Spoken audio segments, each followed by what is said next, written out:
Hello, everyone, and welcome back to another episode of Franchise Your Success. And we have our amazing coach in franchises, Dan Olson, in the house. How are you doing, Dan? Wow, it's another wonderful day to be with you, Marjorie. Thank you. Thank you. And we are super excited to have you, especially because of these topic that we're going to talk about today. We're going to talk about like the B2B franchises and the B2C. And I feel like most people know the B2C. So let's talk a little bit about that one.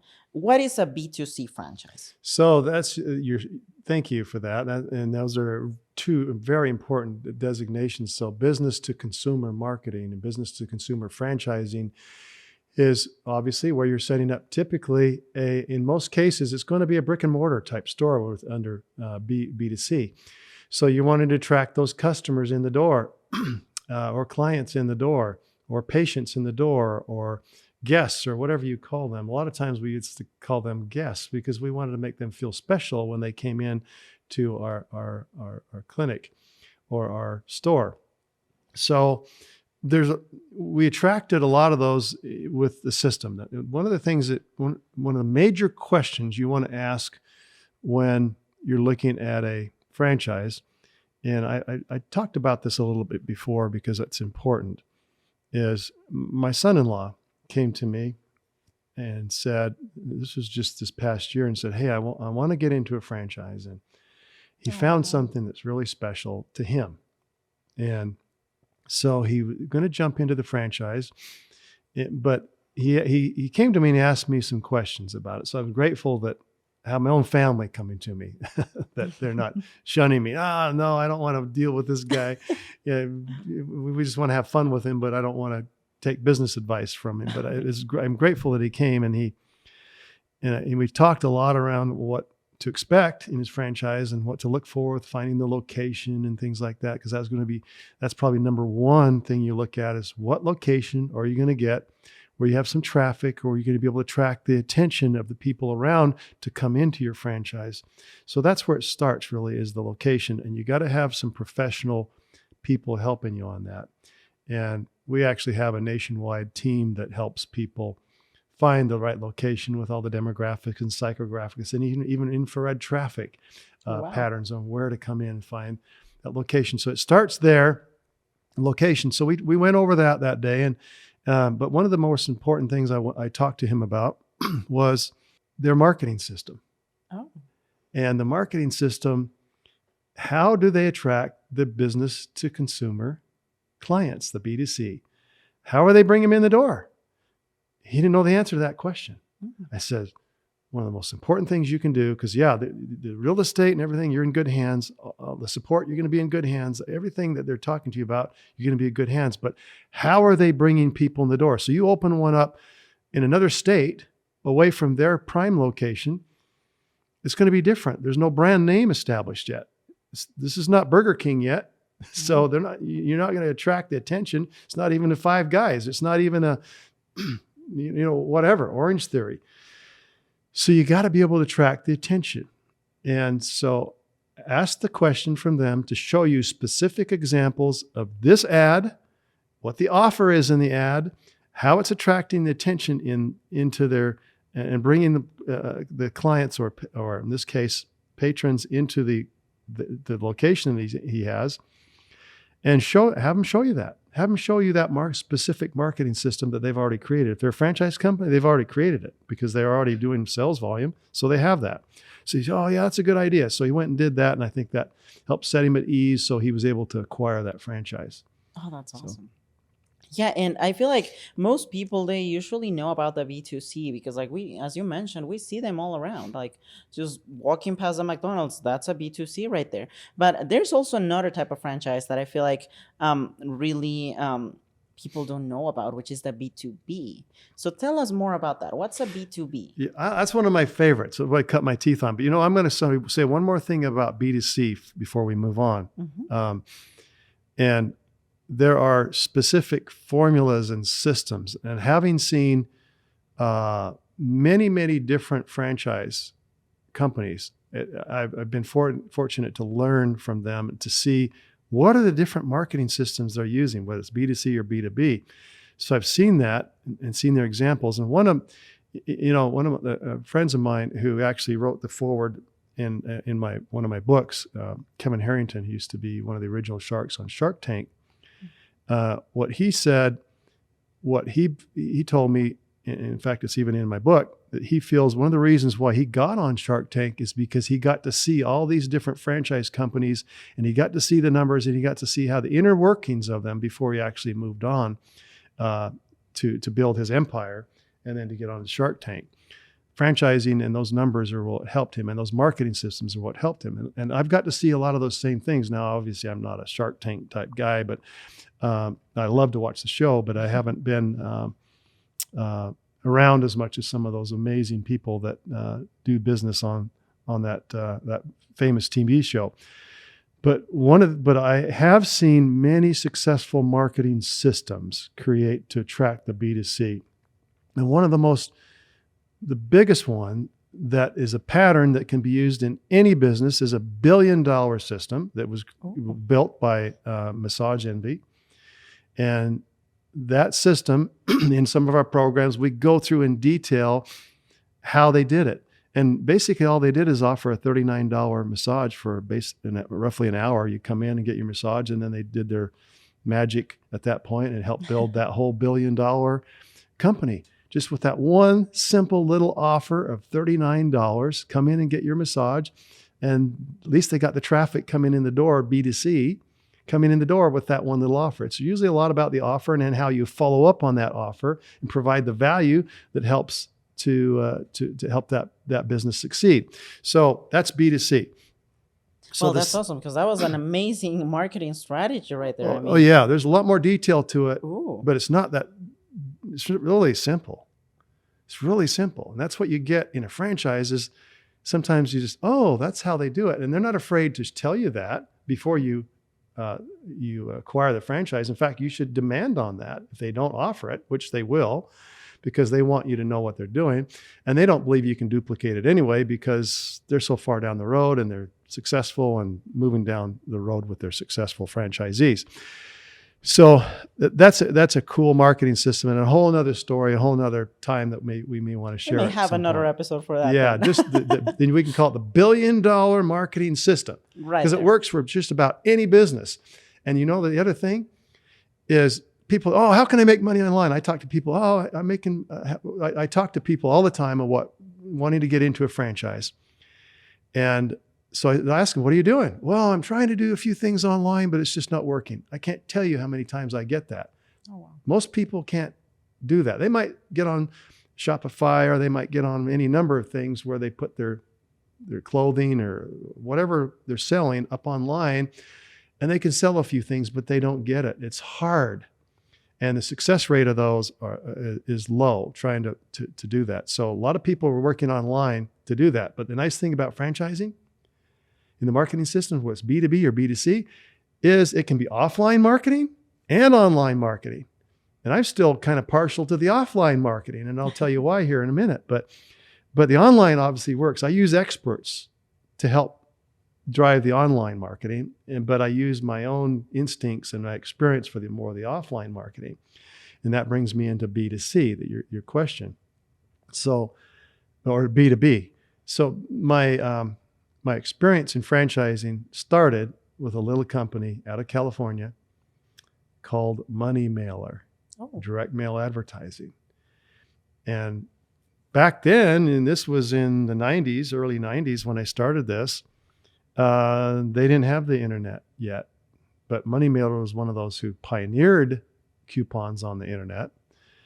But these franchisees, what they would do is they would take little pieces of direct mail and advertise in full color ads, about a half a sheet, and they would print on that, and they would put 20 of those or 30 of those or whatever it is into an envelope. It was called Money Mailer, and they would drop into the mail, and it'd come to the house, and they could target the area where they were dropping these email or these direct mail campaigns. You'd get that, you'd rip that open, and you and you do it over the garbage can usually because a lot of direct mail gets thrown away. But they would pull out all these inserts. Oh, you know what? Oh, I want to go get this taco on Taco Tuesday over here, or Oh, wow. because I got a special here. Or I want to go get my dry cleaning done over here. Or I want to go get this pizza over here. And all these coupons and all these special things. So you pull out 2 or 3, put them on your fridge with your magnet, and throw the rest away. And then eventually you'd probably get to your coupon and go redeem it. But it was pretty cool because you send it out to 10,000 homes, and out of those 10,000 homes, roughly you get 100, maybe 200 people coming in and redeeming your coupon for $10, $20 a piece. So even though it cost them $300, $350 to hit that 10,000 homes, the advertiser, if they got 100 coupons back at $20 a piece, that's $2,000 they got back, and they only spent $350 for it. So they're getting a good return, and then hopefully they're getting a customer that continued on.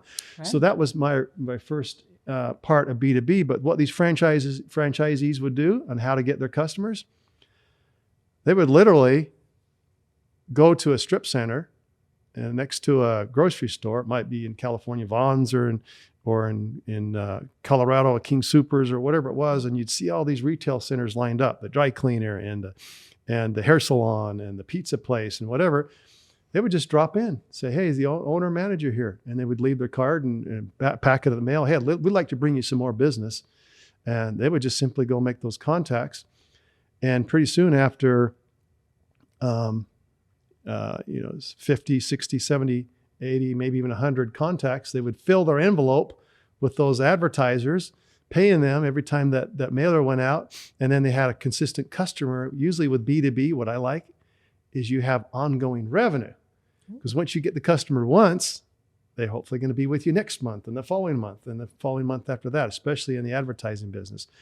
So that was my introduction to B2B. Now, I worked with another company that did imprinting. And so they printed on T-shirts and caps and things like and baseball caps and even mugs. And so those businesses needed those shirts or whatever for their special promotions or events or whatever they were doing. So you could, once you got that customer lined up, you would have those orders come back continually over and over and over again. That's what I love about B2B, because it's that ongoing piece of revenue. But with B2B, it's usually not sitting back and waiting for the customer to come in the door. You got to go out and get it.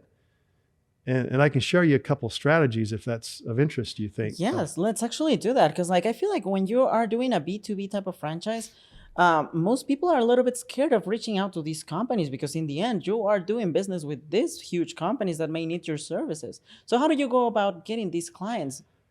Well, you can certainly put a lot of things. You put your website up and you can direct people to the website. Nowadays, you can go to LinkedIn and you can message people, hey, check out my website and I offer imprinting on T-shirts or whatever it is for your business, and I can save you money on that. Or I can offer merchant card processing to your business and I can save you money on, whatever. There's a lot of competition out there too. So, but everybody's thinking online. I like a different way better, which still works today. I love it. And it's little system, little program called direct mail.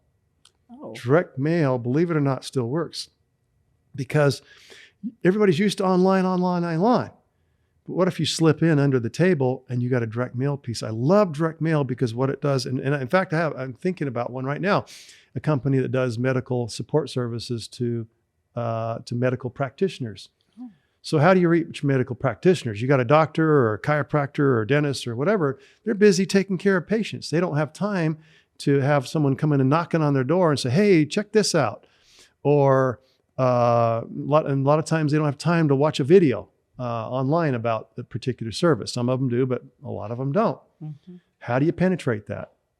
So if you deliver a direct mail piece, addressed to that doctor, personal, confidential, with a return address, and it looks like a personal or private letter, it's not flashy or anything, they're probably going to open it. So you get a really good open rate.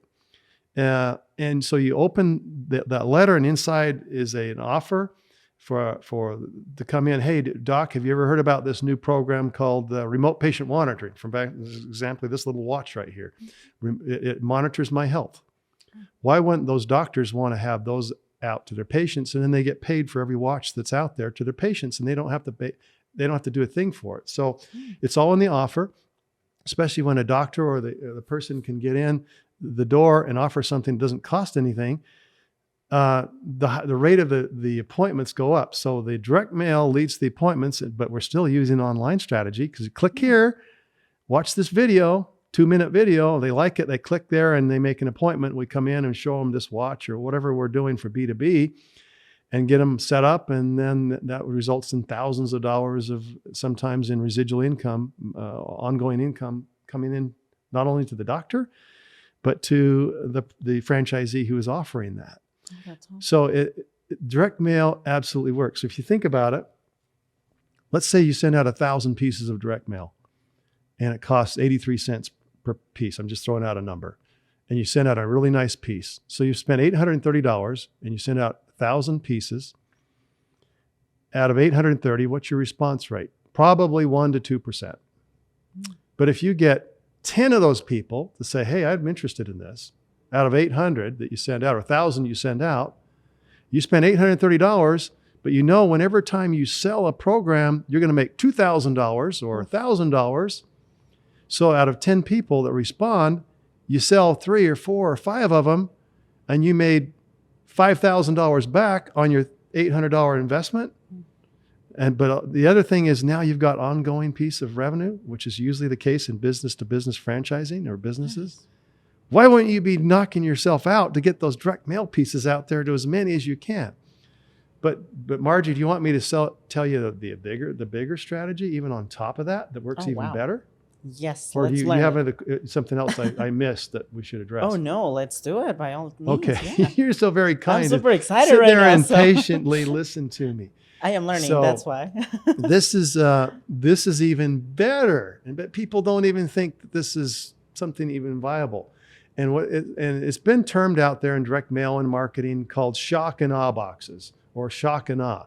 So if you really want to get the attention of somebody, why not put together a box that maybe it's a box of goodies. In fact, it can be as simple as a package of a prepackaged thing of brownies, or it can be a package of treats, or it could be, and it may be a pen and a pad and or a flashlight, whatever other things that person who's receiving that, like we've sent out flashlights, for example, and let us lighten your day. You know, we set this little flashlight with our logo on it, and then we have a pen with a light on it too, with our logo on it, and then we have a pad with a light on it with that, or a pad that has our logo on it. And was this for the printing company? Yeah, could be for nice. printing company. It could be any company that you want it for that needs to reach the targeted business to business. And then even the direct mailing lists are easy to get. In fact, the direct mail companies that we line you up, they get the list for us, and they just direct mail it out for you. They print it, they mail it, they drop it. But when you're doing boxes, and sometimes you can drop these boxes off and you don't even have to use the mail because you're giving a gift. You're giving something of value. And it may cost you $20. It may cost you $30, whatever the value is. But you drop that off, and what we're seeing is much higher response rates because it's something of value. So let's say it costs you $20 to put together this box, and you drop it off. You drop 5 of them off a day at doctor's offices or companies that would use your imprinting, but you're hitting the person usually that's responsible for making the decisions.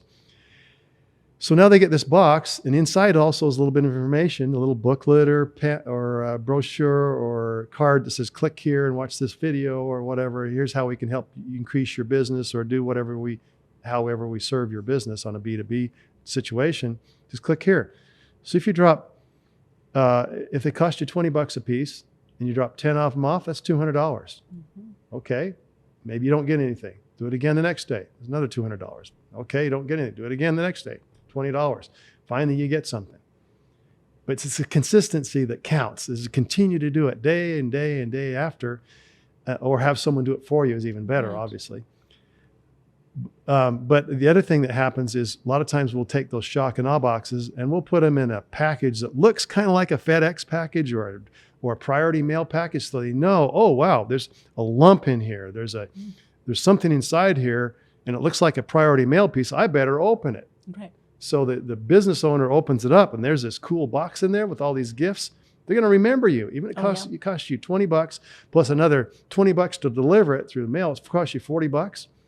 Do that 10 times, that's $400. Mm-hmm. Out of those 10, you're probably going to get one or two that say, well, thank you for doing that. What's this all about? Your service, so you get those appointments. That's probably the easiest way that I've ever found of getting appointments to B2B is not only through direct mail, but also shock and awe boxes, whether it goes through the mail or whether it goes dropped off personally. Once again, the investment pays off. You think about it, if you're spending or investing $600 in shock and awe boxes to be delivered or mailed out, and you get one client, it pays for itself usually the first month, and then you have an ongoing piece of revenue from then on. Yeah, and as you were mentioning, just like by doing some rough calculations, probably just with one client that you get, you're already paying for all the service all the advertising that you have done to all the other people that didn't get to call you yet. So that's amazing. And I feel like also when you are like targeting a business to business type of franchise, and when you are reaching out to the customers, which would be the companies, just the fact that you're giving them something, I feel like it's not only more memorable, but it also makes them feel like they are truly a person and that we are truly seeing them as that, which I feel like it adds even more value to the company itself. And that's really what it's all about, is building value, creating value, demonstrating that value, and showing that you're a valuable team member for their business to succeed into B2B. And that helps. And it's really all about relationships, building relationships. So what's the fastest way to do that? If you could be face-to-face with that person and they like you and you like them, that's the fastest way to do it. But it's sometimes hard to get that face-to-face. And sometimes it's over Zoom or maybe even over a phone call. But the important thing is building that relationship. And the direct mail and the shock and awe boxes help to introduce you in a way that shows that you're for real and that you care about them. That's amazing. And any last tips for people that are looking either between like B2C or B2B? How can they know which one is for them? A great question. In the B2C area, what you're doing is you're having customers more come to you, but you've still got to have advertising or the right location where there's traffic coming by, so people can come into your location and utilize your service or your product. So still a lot of advertising, and it needs to be done, proper marketing to offer that value to those customers.